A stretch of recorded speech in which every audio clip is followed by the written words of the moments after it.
नमस्कार, स्वागत आहे तुमचं माझ्या एका नवीन व्हिडिओमध्ये. तर आज आपण करणार आहोत पनीरची भाजी. तर त्यासाठी मी पनीरचे काप करून घेतलेले आहेत.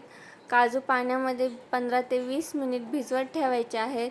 त्यानंतर कांदा, टोमॅटो आणि बीट हे चिरून घ्यायचं आहे. चिरून घेतल्यानंतर ते मिक्सरमधून त्याची छान पेस्ट करून घ्यायची आहे. ती पेस्ट करून घेतल्यानंतर आपण जे पनीरचे काप करून घेतले होते ते एकदा गरम तेलामध्ये तळून घ्यायचे. ते तळून घेतल्यानंतर आपण जी पेस्ट करून घेतली होती ती पेस्ट एकदा तेलामध्ये छानपैकी परतून घ्यायची आहे.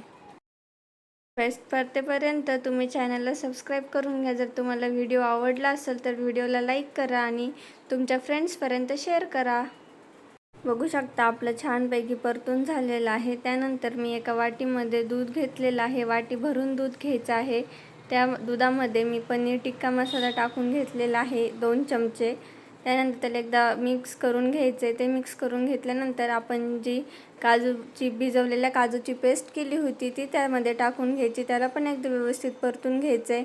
ती परतल्यानंतर त्यामध्ये मी 1 चमचा लाल तिखट टाकून घेतलेलं आहे. ते लाल तिखट एकदा त्याच्यामध्ये व्यवस्थित मिक्स करून घ्यायचं आहे. त्यानंतर त्यामध्ये आपण जे दुधात पनीर टिक्का मसाला टाकला होता तो त्याच्यामध्ये टाकून घ्यायचा आहे.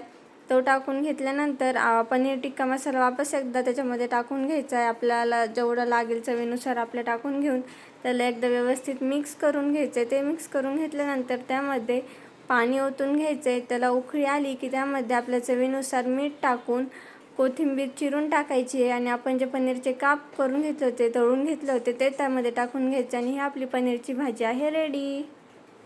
जर तुम्हाला व्हिडिओज आवडत असतील तर चॅनलला सबस्क्राईब करा, लाईक करा आणि तुमच्या फ्रेंड्सपर्यंत शेअर करा. थँक्यू.